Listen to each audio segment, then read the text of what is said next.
전체 여성의 10% 정도는 외음부 소양증으로 고생한다고 합니다. 재발하는 경우도 아주 많습니다. 외음부 소양증은 왜 생기고 어떻게 치료할까요?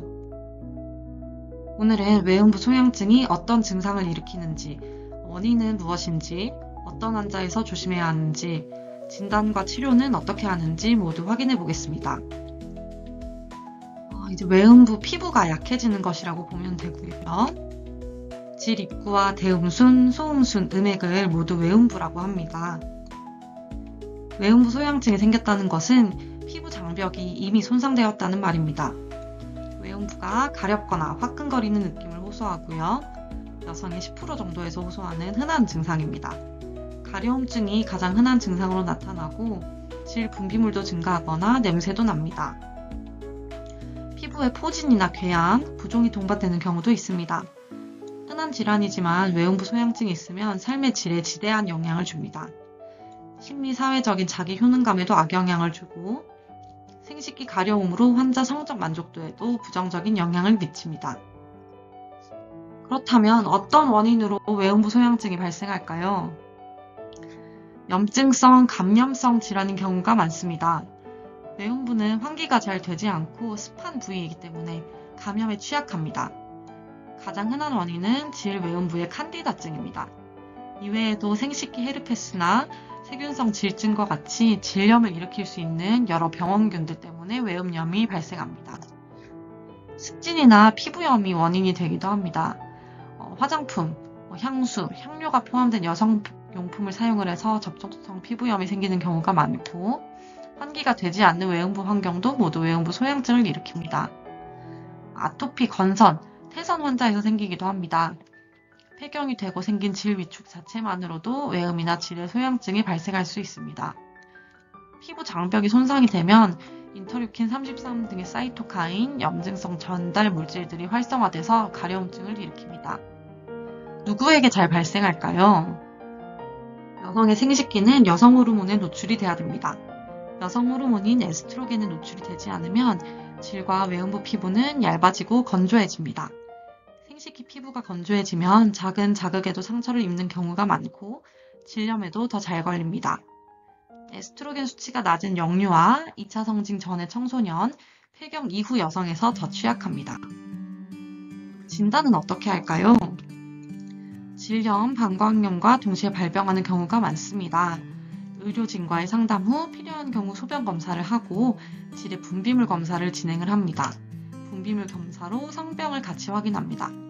자궁 경부에 희끄무레한 부분이나 만성 경부염으로 보이는 유관 병변이 있으면 자궁 경부 세포진 검사, 즉 자궁 경부암 검사도 함께 시행이 필요할 수 있습니다.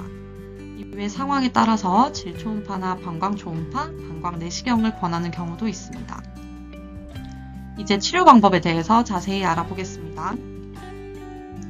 대부분 여성 호르몬의 노출이 잘 안 되면서 외음부가 약해진 환자분들이 많은데 이런 경우에 여성 호르몬이 정상적으로는 체내에서 다시 증가를 하지 않겠죠. 피부는 이미 손상이 된 상태이기 때문에 더 적극적인 치료를 필요합니다. 어떤 분들은 폐경도 됐고 관계도 이제 가지지 않는데 치료가 필요한지 묻는 분들이 있어요. 폐경이 되고 발생한 질 위축만으로도 소양증이 발생을 할 수가 있고 앞서 언급했듯이 이미 장벽이 무너졌기 때문에 작은 자극에도 염증, 감염이 발생을 할 수가 있는데 저절로 좋아지지는 않기 때문에 반드시 치료가 필요합니다. 폐경 이후에는 에스트로겐 노출이 되지는 않고 장벽은 저절로 회복은 되지 않는데 악화되기만 하겠죠. 제때 치료하는 것이 필요합니다.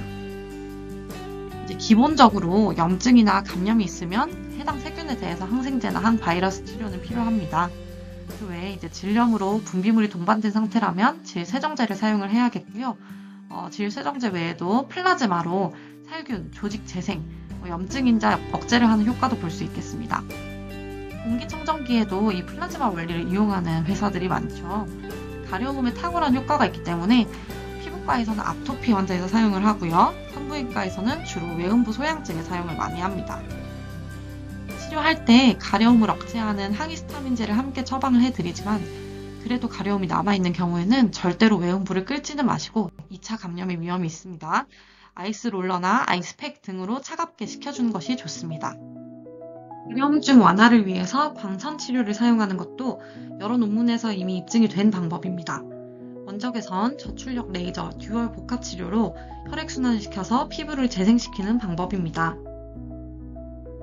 물리적으로 외음부 장벽을 만들어주는 것도 방법입니다. 장벽이 이미 손상된 경우에 손상된 피부에서 염증성 물질이 분비되기 때문에 이 악순환의 고리를 끊어주는 것이 중요합니다. 참상 피복제를 사용을 해서 외음부 피부를 코팅, 재생시키는 것이 필요합니다. 후시딘이나 마데카솔 연고와는 기전이 완전히 다른 의료기기입니다.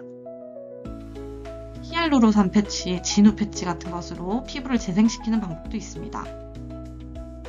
염증 효과와 재생 효과, 콜라겐을 증가시키는 효과가 있는 PRP 주사, 자가혈소판 풍부 혈장 치료술을 사용하는 방법도 있습니다. 관절염이나 연골 손상이 있는 경우 치료로 많이 사용을 하는 방법입니다. 재생에 탁월한 효과가 있어서 세계적인 운동선수들이 주로 많이 하는 치료입니다. 본인 혈액에서 추출한 혈소판 풍부 혈장 성분을 사용하기 때문에 거부 반응은 없고 부작용이 적은 장점이 있겠습니다.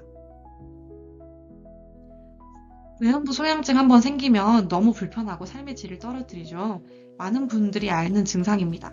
치료를 하면 반드시 좋아지는 질환이니까요. 방치하지 말고 병원에 오셔서 치료를 받으십시오. 감사합니다.